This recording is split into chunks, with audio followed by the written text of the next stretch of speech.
ہر قوم کوئی نہ کوئی تہوار مناتی ہے، چونکہ معاشرہ انفرادی سطح پر بھی راضی رہنا چاہتا ہے اور اجتماعی ماحول بھی فراہم کرنا چاہتا ہے۔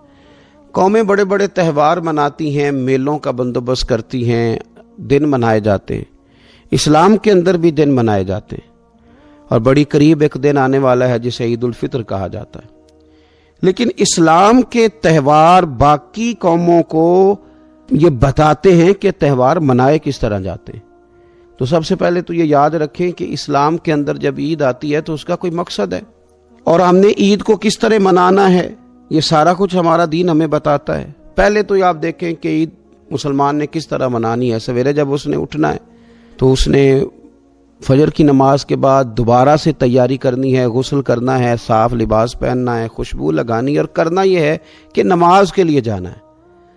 اس کے عید کا آغاز، اس کے اس خوبصورت تہوار کا آغاز اللہ تبارک و تعالیٰ کی عبادت سے ہو رہا ہے، اور عید منا کب رہا ہے؟ رمضان کے 30 روزے پورے کرنے کے بعد یا 29 کا چاند دیکھنے کے بعد۔ تو سب سے پہلے ہمیں یہ بتایا جا رہا ہے کہ جب تم عید مناؤ گے تو تم سجدہ شکر کے ساتھ مناؤ گے، اپنے رب کے ساتھ جڑ کے مناؤ گے، اللہ تبارک و تعالیٰ کی عبادت کے ساتھ مناؤ گے۔ تو اس میں کوئی شور و غوغا نہیں، کوئی ریلیاں نہیں، کوئی جلوس نہیں، کوئی پٹاخے نہیں، کوئی گانا باجا نہیں۔ اللہ کی عبادت کے ساتھ بتایا جائے گا کہ تمہارا جو تہوار ہے وہ تہذیب کا، شائستگی کا، خوبصورتی کا، نظم و نسق کا ایک بہترین ذریعہ۔ تم بڑے راضی جب ہوگے تو پھر بھی تم اپنا ساری جھکاؤ گے رب کی بارگاہ میں، پھر بھی تم یہی کہو گے سبحان ربی العظیم، پھر بھی تم یہی کہو گے سبحان ربی الاعلی، پھر بھی تم اس کی بارگاہ میں جبین نیاز جھکاؤ گے۔ پہلی بات۔ دوسری بات، ہمیں پیغام عید یہ ہے کہ یہ جو تمہارے پاس عید کا دن آیا ہے یہ اجتماعیت کا دن ہے۔ آپ جب صف میں کھڑے ہوں گے نماز عید کے لیے تو کیا امیروں کی صفیں علیحدہ ہوں گی؟ غریبوں کی الگ ہوں گی؟ کیا پڑھے لکھوں کی الگ ہوں گی اور ان پڑھ لوگوں کی الگ ہوں گی؟ کیا قبیلوں کی الگ ہوں گی اور دوسرے قبیلے کی الگ ہوں گی؟ ایسا نہیں، ایک ہی صف میں کھڑے ہو گئے محمود و یاز، نہ کوئی بندہ رہا نہ کوئی بندہ نواز، صاحب و محتاج و غنی ایک ہوئے، اور تیری سرکار میں پہنچے تو سبھی ایک ہوئے۔ اجتماعیت کا اظہار ہے، اجتماعیت کا۔ عید کا پیغام اجتماعیت کا اظہار۔ اور پھر نماز عید ختم ہوئی تو سب نے ایک دوسرے کو گلے لگایا، غریب نے امیر کو، امیر نے غریب کو، پہلے ایک صف میں نماز پڑھی پھر گلے لگایا، چھوٹے نے بڑے کو، بڑے نے چھوٹے کو، سب ایک دوسرے کے ساتھ محبت کا رشتہ قائم رکھنے لگے۔ تو عید نے دوسرا پیغام اجتماعیت کا دیا کہ تم اللہ تبارک و تعالیٰ کی توحید کے نام پر، تم رسول پاک صلی اللہ تعالی علیہ وسلم کی غلامی کے نام پر ایک ہو، ایک۔ ہزاروں قومیں وجود میں آئیں دہر میں خشک و تر کے رشتے سے، پر ہم نے بنیاد دوستی رکھی یاد خیر البشر کے رشتے سے۔ اور اقبال کہنے لگے اپنی ملت پر قیاس اقوام مغرب سے نہ کر، خاص ہے ترکیب میں قوم رسول ہاشمی۔ یہ جو نماز پڑھ رہے ہیں اور بعد میں گلے مل رہے ہیں، ان کا ایک ہی تعارف ہے کہ یہ رسول ہاشمی کی قوم ہے۔ یہ تعارف اجتماعیت کا درس، پیار کا درس، مساوات کا درس، چھوٹے بڑے کے فرق کو ختم کرنے کا درس، امیر غریب کی تفریق مٹانے کا درس، اس کا نام عید ہے۔ دوسری بات یہ ہے کہ ہم نہ اسلام کے ماننے والے ہیں۔ اسلام باقی سارے مذاہب سے اس لیے مختلف ہے کہ اسلام رسم و رواج کا نام نہیں۔ ہم نہ دین کو اس طرح لیتے ہیں جس طرح کوئی مخصوص سی رسم و رواج نہیں ہوتا۔ اب میں مسجد کے اندر تو نہیں نا تم سے جھوٹ بولوں گا، او بھائی آپ کا دین صرف مسجد میں ہی سچ بولنے کا نہیں کہتا، ہر وقت ہی سچ بولنے کا کہتا ہے۔ آپ صرف رمضان المبارک کے اندر ہی صدقات و خیرات، عبادت، ریاضت نہیں کریں گے، پورا سال ہی کریں گے۔ راشن ونڈن والے لوگ کو عیدوں بعد بھی بھوک لگ دیجئے۔ اسلام مخصوص پوجا پاٹ کا نام نہیں کہ آپ تھوڑی دیر کے لیے عبادت کر لیں، تھوڑی دیر کے لیے نیک ہو جائیں، کچھ مخصوص دن آئیں تو ان دنوں میں بدل جائیں اور باقی آپ اپنی روٹین جاری رکھیں۔ اس کا نام مذہب نہیں۔ مذہب اسلام تو ہمہ وقت، ہر وقت نگرانی کی بات کرتا ہے۔ تو تو اس کو اس طرح کا نہ بنائیں. آپ یقین کریں بعض اوقات محسوس ہوتا ہے کہ رمضان شریف آیا تو بعض لوگ سمجھتے ہیں ایک مہینہ آیا ہے، شاید معاذ اللہ اس کے چند مخصوص رسم و رواج ہیں وہ ہم نے پورے کرنے ہیں اور اس کے بعد فارغ. یہ کوئی رسم ہے؟ عبادت میں اور رسم میں فرق ہوتا ہے. اس کی معنویت کو، اس کے حسن کو تو سمجھیں. اعتکاف بیٹھ گئے نوجوان کافی سارے مل کے کسی بھی محلے کی مسجد میں، اسی طرح سے گپیں چلتی ہیں، اسی طرح سے موبائل چلتا ہے، اسی طرح سے پیزے کا آرڈر ہوتا ہے، اسی طرح سے رات کو بوتلیں منگائی جاتی ہیں اسی طرح. تو یہ آپ نے کیا ضرورت تھی اعتکاف بیٹھنے کی؟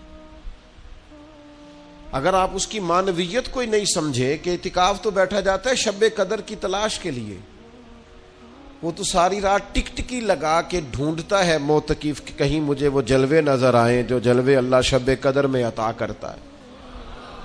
اس کو تو ہوش ہی نہیں ہوتی کھانے کی، پینے کی، باقی معاملات کی. وہ تو محض ہے کسی کام آیا ہوا ہے. ہم سے فقیر بھی اب پھیری کو اٹھتے ہوں گے، اب تو غنی کے در پر بستر جما دیے. تو میرے عزیز یاد رکھیں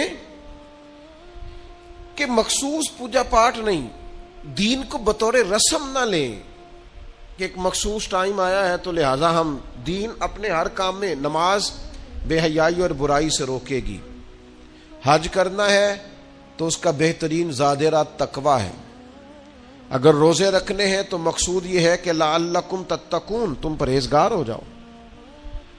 اپنے آپ کو اس کی معنویت میں لائیں، اس کی خوبصورتی میں لائیں. اب تو کئی دفعہ میرا دل نہیں کرتا، لوگ کہتے ہیں تقریر سنیں گے، واز سنیں گے، نعت سنیں گے، محفل سجے گی. تو میں کہتا ہوں کہ آپ پہلے یہ بتائیں کہ آپ اس کی معنویت کو سمجھتے ہیں؟ اس کا معیار کیا ہے دین کے اندر وہ آپ کو پتہ ہے؟ کیا اس کو ہم نے ایک رسم لیا ہوا ہے؟ اللہ رسول کی بات کو بڑا مزہ آیا، بڑا لطف آیا، بڑے نعرے لگے. آپ سمجھ رہے ہیں کہ بات کیا ہو رہی تھی؟ آپ کو پتہ ہے کہ اس بات کا معیار کیا ہے؟ کتاب و سنت، قرآن و حدیث کے پیغام کی جو ہے وہ مسلمان کی نظر میں قدر کیا ہونی چاہیے وہ علم ہے. تو رسومات سے نکلیں، حقیقت کا سفر کریں. اتنی دیر ہو گئی تقریریں کرتے، تقریریں سنتے، جلسوں میں جاتے، کتنے رمضان آئے، کتنی چیزیں آئیں. کہیں تو ہم بدل جاتے. 50 لاکھ سے زیادہ لوگ اگر عمرے پہ جمع ہو گئے ہیں تو چلو 25 لاکھ ہی ان میں سے واپس آ کے دیانتدار ہو جائیں، عبادت گزار ہو جائیں، اسلام کے حسن کو سمجھیں. 40 لاکھ حج کرنے جاتا ہے تو اس میں سے 20 لاکھ ہی سچی توبہ کر کے آ جائے. لیکن مدینے گئے، کعبے گئے، کربلا گئے، جیسے گئے تھے گھوم پھر کے واپس سو آ گئے. سٹیٹس لگاؤ. اب تو کئی دفعہ تکلیف ہوتی.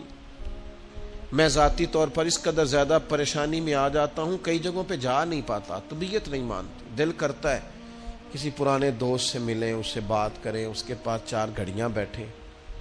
دل کرتا ہے کسی جگہ انسان بغیر مووی کے بھی کوئی بلائے، اس کے پاس چند گھڑیاں بیٹھیں. کوئی ملنے آئے تو کہے آپ سے ملنے آئے ہیں، آپ کی فوٹو سے نہیں ملنے آئے. کچھ تھوڑا سا یار اصل کا سفر بھی تو کرو نا. اب تو آپ یقین کریں، والدہ کے لیے جس نے سوٹ خریدا ہے اس نے بھی ایک دوست مجھے دکھا رہا تھا، اس نے بھی سٹیٹس پہ لگایا ہے.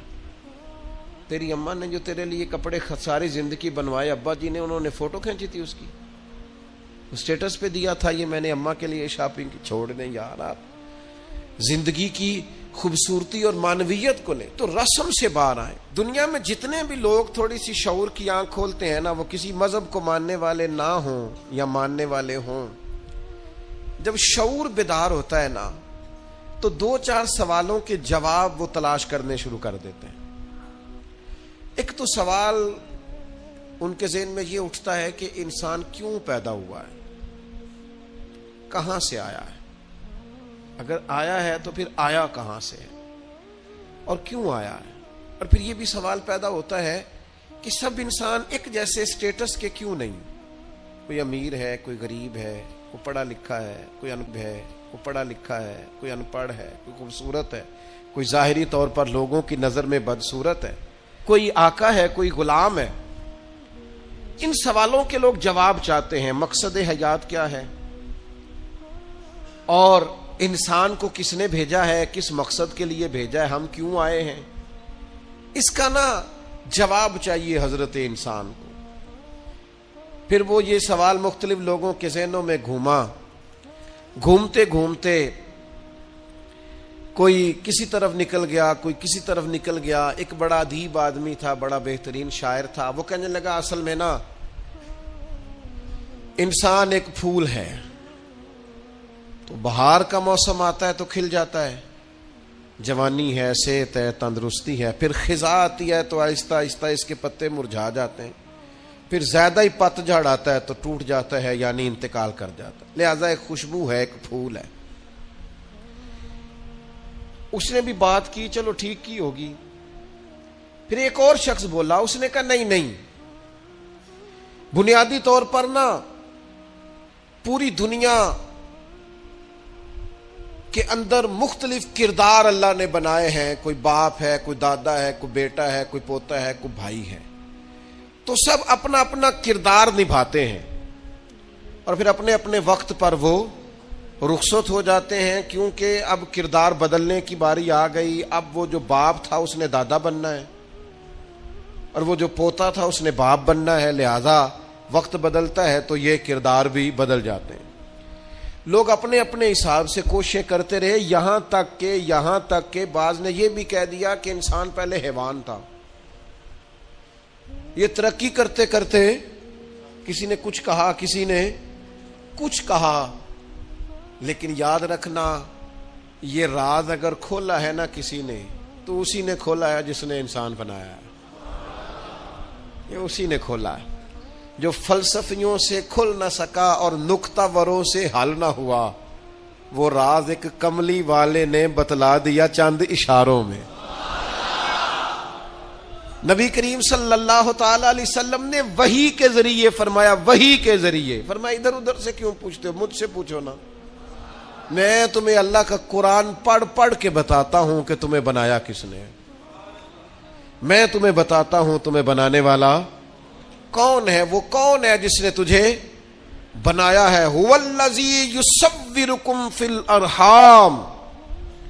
تو ماں کے پیٹ میں تھا, ایک نطفہ تھا, ایک کریم مالک نے چاہا, پھر اس نے ماں کے پیٹ میں تیری صورت بنائی, یہ تیرے نقش و نگار بنائے. اس نے تیرے چہرے کو تخلیق کیا, پھر تیرے چہرے پر اس نے آنکھیں رکھیں, پھر ناک رکھا, پھر ہونٹ رکھے, پھر تجھے بنا کے نہ تو خود ہی فرماتا ہے لقد خلقنا الانسان فی احسن تقویم. خود بنا کے نہ خود فرماتا ہے کہ تحقیق میں نے انسان کو بڑی ہی خوبصورت ساخت پر پیدا فرمایا.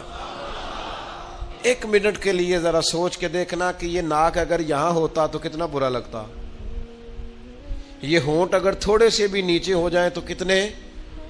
بعض لوگوں کے نا ذرا سے دانت تھوڑے سے کبھی اوپر ہو جائے نا کسی بیماری کی وجہ سے بھی, تو لوگوں کو اچھے لگتے.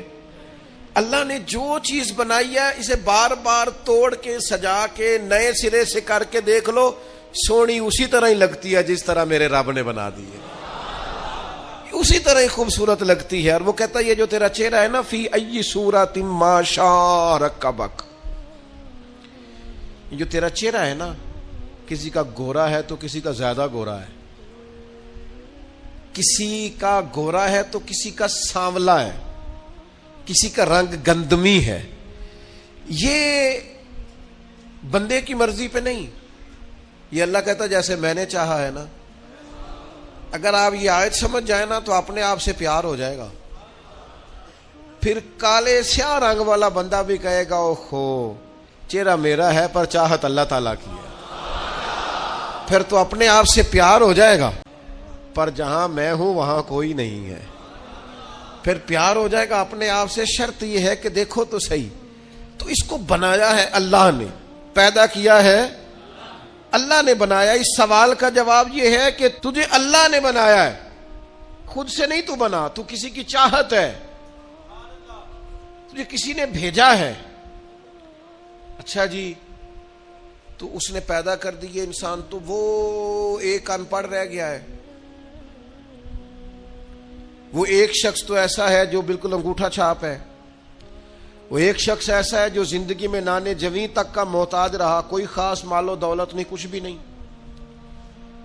کچھ بڑے مشہور تھے، بڑے معروف تھے، بڑی دنیا جانتی تھی، اور کچھ ایسے ہیں جن کو کوئی بھی نہیں جانتا۔ ساری زندگی انہوں نے گمنامی میں گزار دی۔ تو مالک یہ جو ان پڑھ رہ گئے، غریب رہ گئے، کمزور رہ گئے، گمنام رہ گئے، یہ جو پیچھے رہ گئے، یہ جو بظاہر سمجھتے تھے ہم کچھ بھی نہیں، ان کا مقصد حیات کیا ہے؟ اللہ کریم نے فرمایا افحسبتم انما خلقناکم عبثا وانکم الینا لا ترجعون۔ یہ آیت کے ذرا ترجمے کا انداز دیکھیے گا، یہ تیور دیکھیے قرآن مجید کی آیت کے، افحسبتم انما خلقناکم عبثا، یہ تیور دیکھنا۔ فرمایا کیا تم گمان کرتے ہو کہ ہم نے تمہیں بیکار پیدا کیا ہے؟ اوئے ہوئے، اللہ کرے آپ کو مزہ آئے، وہ لطف دیکھو قرآن مجید کا انداز تکلم دیکھو ذرا۔ کیا تم گمان کرتے ہو ہم نے تمہیں بیکار بنایا ہے؟ وَأَنَّكُمْ إِلَيْنَا لَا تُرْجَعُونَ، اور کیا تم سمجھتے ہو تمہیں لوٹ کر ہماری طرف آنا نہیں؟ یہ خطاب جس سے بھی ہے، صوفیاء کہتے ہیں مچل جانے والی آیت ہے، مچل جانے والی آیت ہے۔ یہ جو وہ کہتا ہے نا تو نے پلٹ کے میری طرف آنا ہے، تو آئے گا میرے سامنے، مجھے ایک حدیث پڑھ لینے دو۔ نبی کریم علیہ السلام نے فرمایا قیامت کے دن اللہ تعالیٰ لوگوں سے فرمائے گا، سب سے پہلا سوال لوگوں سے، مختلف احادیث میں مختلف سوال ہیں جو سب سے پہلے ہوں۔ اس حدیث میں فرمایا اللہ قیامت کے دن سب سے پہلا سوال بندوں سے یہ پوچھے گا، مجھ سے ملنے کو جی چاہتا تھا؟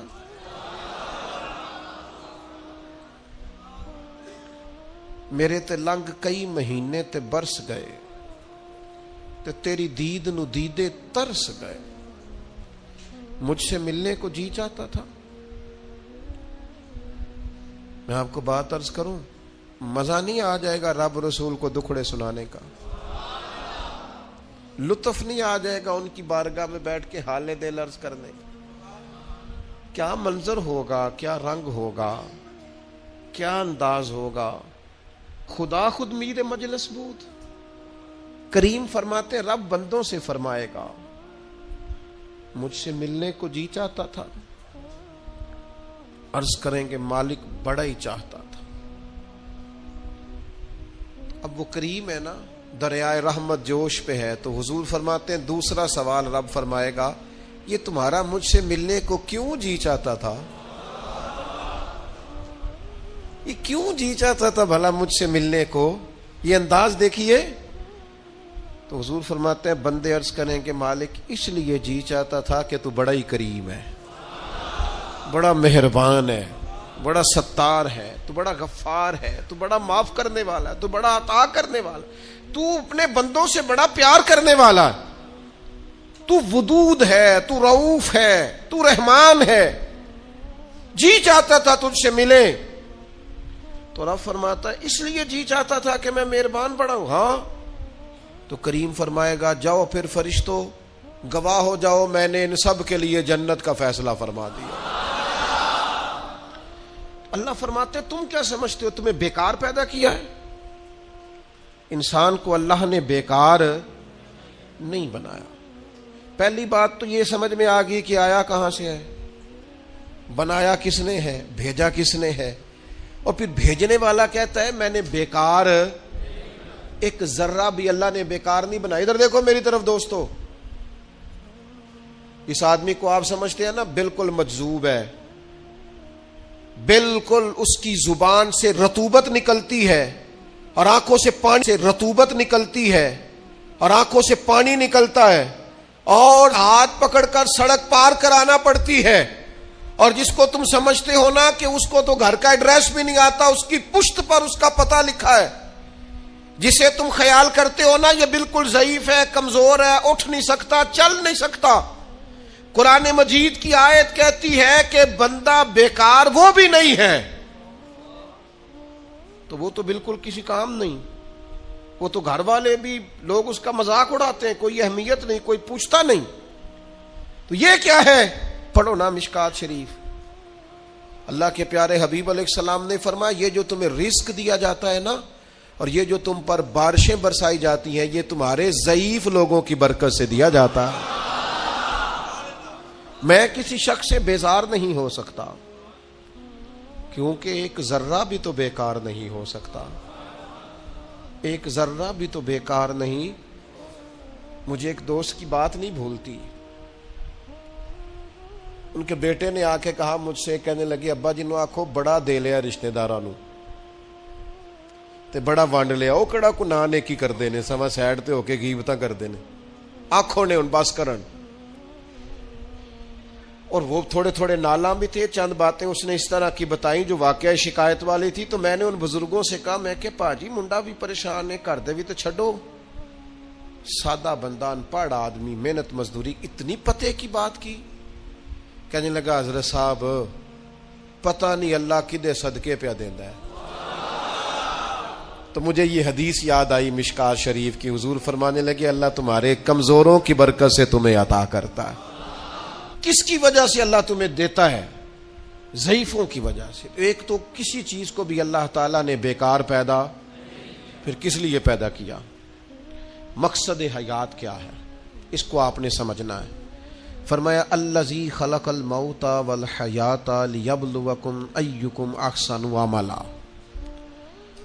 ہم نے موت اور حیات اس لیے پیدا کی ہے تاکہ پتہ چلے تم میں بہترین عمل کون کرتا ہے.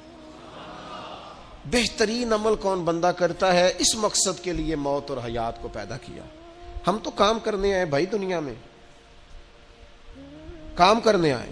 یہ جو لوگ ویلے بیٹھے ہیں نا، صبح سے شام تک موبائلیں چلا رہے ہیں، آرام کر رہے ہیں، کھانے کھا رہے ہیں، آ رہے ہیں، جا رہے ہیں، یہ لوگ اس مقصد حیات سے غافل ہیں جس مقصد کے لیے بھیجے گئے. قرآن مجید کہتا ہے تمہیں اچھے اعمال کے لیے دنیا میں بھیجا ہے. اس مقصد کو تم سمجھو. کوئی خیر کا کام زندگی میں کرو، کوئی خیر کا کام. یہ جو مسجد کا خادم ہوتا ہے نا، اس کے پاس مسجد کی چابیاں ہوتی ہیں، اور مسجد کے خدام اکثر پڑھے لکھے نہیں ہوتے، کم پڑھے لکھے ہوتے ہیں، لہذا یہ ڈیوٹی کرتے ہیں. مسجد میں صفائی کرتے ہیں، جھاڑو دیتے ہیں، ڈیوٹیاں کرتے ہیں. لیکن میں آپ سے عرض کروں، بن سنور کے امام صاحب آئے، جناب پگڑی باندھی ہے، جبہ پہنا ہے، آ کے وہ سج گئے، سنور گئے، آ کے یوں بیٹھ گئے وہ. لیکن ان امام صاحب کو، ان کی بھی بڑی شان ہے. جو نمازی مسجد میں سجدہ کریں گے ان کی بھی بڑی شان ہے. لیکن اس بندے کا مرتبہ آپ سمجھتے ہیں جو سب سے پہلے آیا ہے، جس نے آ کے جھاڑو دیا ہے. کہہ لوں میں ایک جملہ، کہہ لوں میں ایک جملہ، ایک بات کہہ لوں وہ والی کہ نبی کریم علیہ الصلوۃ والسلام نے کنجیاں ساری سیدنا بلال کو دے دی تھی، ڈیوٹی حضرت بلال حبشی کو دے دی. میں کہہ لوں یہ اسی رستے پہ ہیں جس رستے پہ سیدنا بلال حبشی تھے. پھر مجھے کہہ لینے دو یہ لفظ، مفتی بن کر، پیر بن کر، مولوی بن کر، مقرر بن کر، صدر بن کر، فلاں بن کے بیٹھے رہو، تمہیں مبارک ہو، تمہاری بڑی شان ہے. پر یہ عظمت صرف سیدنا بلال کی ہے کہ نبی کریم نے فرمایا بلال میں نے معراج کی رات جنت میں بھی تیرے چلنے کی آواز سنی. یہ شان صرف.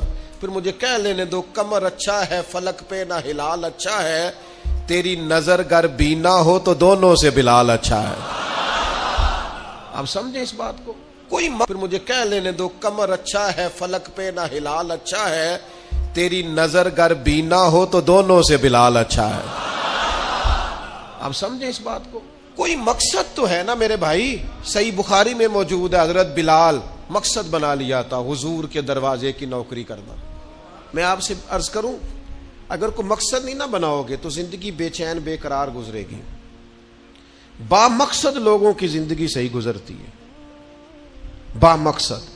کوئی ایک نوجوانوں سے بالخصوص کہوں گا یہ کوئی مقصد نہیں ہے، لوگ راضی کرنا، سٹیٹس لگانا، ویوز چیک کرنا، لائکس، کوئی مقصد نہیں. یہ بالکل بیکار کام ہے. آپ باصلاحیت ہیں. کچھ نوجوانوں کو میں دیکھتا ہوں، مجھے ایسے لگتا ہے یہ نوجوان ایسے ملک اور ملت کو چلا سکتا ہے کہ کوئی مقصد نہیں ملا, کوئی کام نہیں ہے کرنے کو, کوئی ڈیوٹی نہیں اپنے ذمے لی. آنا ہے, جانا ہے, بیٹھنا ہے, خوش گپیاں ہیں, تبصرے ہیں, یہ کوئی کام نہیں. آپ کا کوئی مقصد حیات ہو, آپ کوئی ڈیوٹی کریں, کوئی کام کریں, کوئی خدمت ہو جو آپ کریں, آپ محسوس کریں گے کہ کچھ برکت ہو گئی ہے. لیکن اگر محمل وقت گزارو گے بیکار ہو جاؤ گے, زنگ لگ جاتا ہے صلاحیتوں کو. میں خود کئی دفعہ اپنے آپ پہ غصہ کرتا ہوں کہ یار یہ 20 منٹ ایسے ہی وقت ضائع ہو گیا. اور پھر ایک اور بات بھی, اس میں عمر کا بھی کوئی لینا دینا نہیں. امام رازی نے لکھا ہے ایک صحابی کے بارے میں حضور نے فرمایا کہ تیرا تھوڑا وقت رہ گیا دنیا سے جانے کا. ظاہر ہے بوڑھے آدمی تھے, یا رسول اللہ پھر مجھے بتائیں کیا کروں؟ تو فرمایا ادھر سے صحیفے اٹھا کے لا, تجھے قرآن پڑھانا شروع کروں, پڑھتا پڑھاتا دنیا سے چلا جا. انہوں نے نہیں کہا یہ عمر نہیں, آپ کے پاس مہینہ ہے, سال ہے, 20 سال ہے, جتنا بھی ٹائم ہے, آج سے کوئی کام شروع کر دیں, کوئی ڈیوٹی کریں. آپ یقین کریں کوئی کام اگر ہم اپنے ذمے لے لیں گے تو ہمارے لیے جینا آسان ہو جائے گا, ہمارے لیے جینا آسان ہو جائے گا. ڈیوٹی لے لیں کوئی, اس کو کریں. اب ہوگا کیا جب آپ اس مقصد کے لیے نکلیں گے نا, تو پھر مشکلات بھی آئیں گی, پھر حالات ہمیشہ ایک جیسے نہیں رہتے. تو اللہ آزمائے گا بھی اس رستے میں. وَلَنَبْلُوَنَّكُمْ بِشَيْءٍ مِّنَ الْخَوْفِ وَالْجُوعِ وَنَقْصٍ مِّنَ الْأَمْوَالِ وَالْأَنفُسِ وَالثَّمَرَاتِ وَبَشِّرِ الصَّابِرِينَ. پھر انسان کو آزمایا بھی جائے گا. اب مشکلات بھی آئیں گی. تو یہ مشکلات زندگی کا حسن ہے. آپ جب کسی مقصد کے تحت میدان میں نکلیں گے پھر آپ کو باتیں بھی سننی پڑیں گی. آپ بالکل صحیح جا رہے ہیں, لوگ تانے بھی دیں گے, لوگ کہیں گے بھی, تو بھائی اس کا مزہ آئے گا. اب ذہن بنا لیں کہ بھائی مشکلات آئیں گی, اتار چڑھاؤ آئے گا, تو یہ تقاضا ہوگا جب آپ پہلے سے ذہنی طور پہ تیار ہوں گے, پھر کوئی بھی مشکل بندے کو پریشان نہیں کرے گی. پھر اس کے بعد یہ ہوتا ہے کہ حالات کا اتار چڑھاؤ بھی آتا ہے. جس طرح اللہ تبارک و تعالی انسان کو برے حالات سے آزماتا ہے نا, اسی طرح اللہ تبارک و تعالی انسان کو اچھے حالات سے بھی آزماتا ہے. وَنَبْلُوكُمْ بِالشَّرِّ وَالْخَيْرِ فِتْنَةً. اللہ فرماتے ہیں ہم تمہیں اچھے اور برے حالات سے آزماتے ہیں. یہ جو بہت اچھے حالات ہوتے ہیں یہ بھی آزمائش ہوتے ہیں. جب بہت زیادہ دولت ہوتی ہے تو پھر بھی آزمائش ہوتی ہے, بہت زیادہ شہرت ہوتی ہے تو پھر بھی آزمائش ہوتی ہے, بہت زیادہ چاہنے والے ہوتے ہیں تو پھر بھی آزمائش ہوتی ہے. اچھے حالات سے بھی یہ بندہ آزمایا جاتا ہے اور برے حالات سے بھی. بلکہ میں آپ سے عرض کروں غریبوں پر آزمائش کم ہوتی ہے, امیروں پر, مالداروں پر, مشہور لوگوں پر آزمائش. وَاعْلَمُوا أَنَّمَا أَمْوَالُكُمْ وَأَوْلَادُكُمْ فتنہ. مال اور اولاد آزمائش ہے, فتنہ ہے, زیادہ آزمایا جاتا ہے بندہ. اللہ تعالیٰ انسان کو آزماتا ہے. اب کرنا کیا ہے؟ اب کرنا یہ ہے کہ آزمائش کے لیے ذہنی طور پر سارے آپ کو دکھ سنا رہے ہیں تو اب آپ نے کس کو سنانے ہیں؟ سارے تو اپنی باتیں آپ سے کر رہے ہیں تو آپ نے اپنی بات. تو جتنا بندہ بڑا ہوتا جاتا ہے اس کے دکھ بھی اتنے بڑے ہوتے جاتے ہیں. اس لیے حالات کا اتار چڑھاؤ تو انسان کے ساتھ رہے گا. اور پھر اسی طرح کا معاملہ مراتب کے اختلاف کا ہے. مراتب کا اختلاف بھی رہے گا. کوئی امیر رہے گا, کوئی. مجھے بتائیے مزدوروں کی ضرورت ہے کہ نہیں دنیا میں؟ تو اگر سارے ٹھیکیدار ہو جائیں گے تو مزدوری کون کرے گا؟ لیڈر اگر سارے بن جائیں گے تو کارکن کون بنے گا؟ سارے امام بن جائیں گے تو مقتدی کون بنے گا؟ سارے استاد لگ گئے تو شاگرد. تو اللہ تعالیٰ نے یہ نظام بنایا بھائی. لیکن بس ایک بات ذہن میں رہے کہ کوئی بھی مالدار کسی غریب کو حقیر نہ سمجھے. اب مراتب کا اتار چڑھاؤ ہے, اس میں بھی پریشان نہیں ہونا چاہیے. یہ اللہ تعالیٰ نے بنایا ہے. اور اگر قرآن مجید کی جو آیت جو لفظ میں پڑھنے لگا ہوں, اگر یہ آپ سمجھ جائے نا اور اس پر ایمان رکھیں پورے طور پر, تو پھر تو غریب آدمی کبھی پریشان ہو ہی نہ, پھر تو کہے جہاں میں ہوں بالکل ہوں. اللہ تعالیٰ نے قرآن مجید میں فرمایا وَلَوْ بَسَطَ اللَّهُ الرِّزْقَ لِعِبَادِهِ